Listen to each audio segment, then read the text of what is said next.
আমরা যদি মাসে একটি সূরা করে মুখস্থ করি, 12 মাসে 12টি সূরা যদি মুখস্থ হয়ে যায়, তাহলে আমাদের নামাজের জন্য খুব সুন্দর হয়ে যায়। আমার মায়ের সূরাগুলি শুদ্ধ না অশুদ্ধ, এটা যদি আমরা সন্তানকে শোনাই, সন্তানের সূরা শুদ্ধ না অশুদ্ধ, এটা যদি আমরা বাবাকে শোনাই, তাহলে আমাদের পরিবারটা হয়ে যাবে সুন্দর।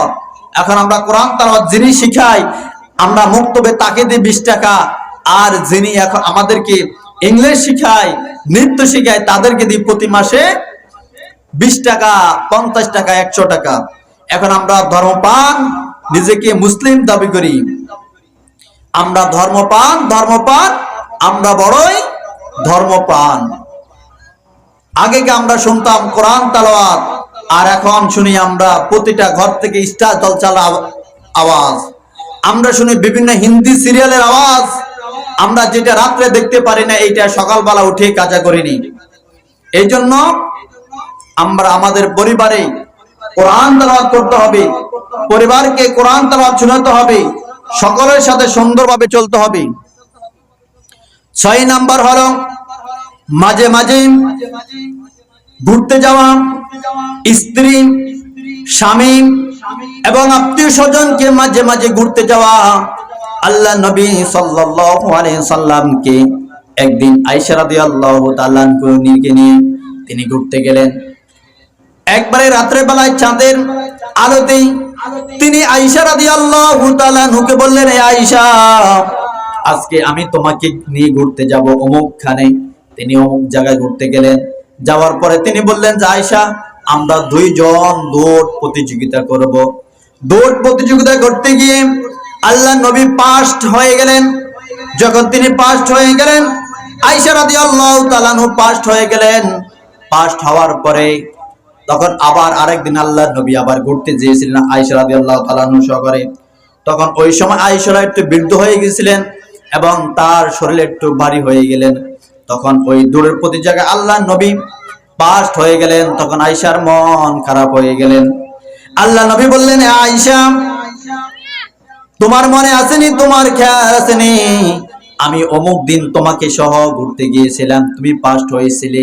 আজকে আমি ফার্স্ট হয়েছি, 2 জনের সমান সমান হয়ে গেছ। আল্লাহ নবী যখন কোনো যুদ্ধ যাইতেন, আল্লাহ নবী যখন কোথাও সফরে যাইতেন, তার 9 জন স্ত্রী একসঙ্গে ছিলেন। স্ত্রীদের নামগুলি লটারি করে, স্ত্রীদের নামগুলি সুন্দরভাবে করে, ওই নামগুলি অনুযায়ী তিনি লটারি করে চলতেন এবং স্ত্রীগুলি যার নাম আগাস্ত তাকে নিয়ে ঘুরতে যাইতেন। এবং মাঝে মাঝে আত্মীয় স্বজনের বাড়িতে যাওয়া।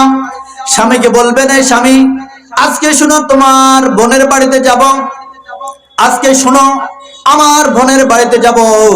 শুধু নিজের বোনের দিকে ডাকলে হবে না, স্বামীকে খুশি করার জন্য স্বামীর বোনের বাড়িতে যেতে হবে, স্বামীর ভাইয়ের বাড়িতে যেতে হবে এবং স্বামীর নিকট আত্মীয় তাদের বাড়িতে স্বামী সহ যাওয়া।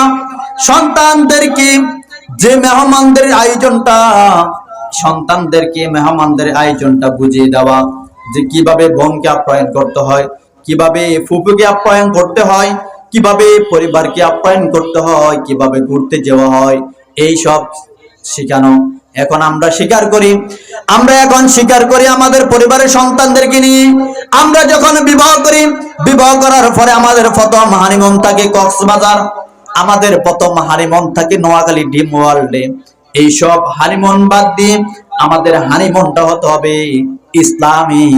যদি অর্থ থাকে, সামর্থ্য থাকে, যদি টাকা থাকে, পয়সা থাকে, হে যুবকগুলি, হে মা বোনেরা, তোমরা শোনো, যদি অর্থ থাকে, যদি সামর্থ্য থাকে, যদি টাকা পয়সার বিলাসবহুল্য থাকে, তুমি প্রথমে নিয়ত করবি, আমি যখন বিবাহ করব, বিবাহ করার প্রথমে আমার হানিমুন হবে মক্কা মদিনা। আমার প্রথম হানিমুন হবে মক্কা মদিনা। আমি রাসূলের রওজা দেখে আসবো, আল্লাহ তাআলার নিদর্শনগুলি দেখে আসবো। আমরা যে জায়গায় গেলে গুনাহ হবে না, সেই জায়গায় যাব না। যে জায়গায় গেলে সব আর সব হবে, আমরা ওই জায়গায় যাব। আল্লাহ নবীর স্ত্রীদেরকে নিয়ে তিনি যে হানিমুন করতেন, তিনি সবের আশায় করতেন। যুদ্ধের জন্য তিনি যখন যাইতেন, তিনি স্ত্রীদেরকে নিয়ে যাইতেন। স্বজনের সাথে সুন্দর ব্যবহার করাম, অপর স্বজন যখন বাড়িতে আসবে তাদেরকে মেহমানদারি করাম। এখন নিজের বাবার বাড়ি থেকে লোক যখন আসলো, নিজের বাবার বাড়ির লোকের জন্য সকল খানার আয়োজন করলাম। যখন স্বামীর আত্মীয় স্বজন আসলো, তখন আমরা স্বামীর আত্মীয় স্বজনের জন্য কোনো কিছু করলাম না।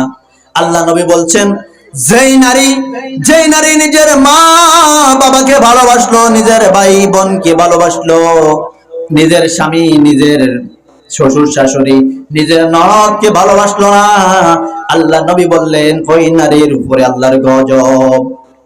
এই জন্য আমার মা বাবা আমার কাছে যেমন আপন, আমার স্বামী, আমার পরিবার, আমার শ্বশুর শাশুড়ি আমার কাছে আপন। আমরা যদি আমাদের পরিবারের মা বাবার মতো যদি আমার শ্বশুর শাশুড়ি করি আপন করে নিতে পারি, তাহলে আমাদের জীবন সুন্দরভাবে চলবে। 7 নম্বর হবে, কোন বিষয় যখন আমরা সিদ্ধান্ত নিব, আমরা পরামর্শের ভিত্তিতে পরিবারের সাথে সিদ্ধান্ত করব। আল্লাহ রাব্বুল আলামিন বলেন,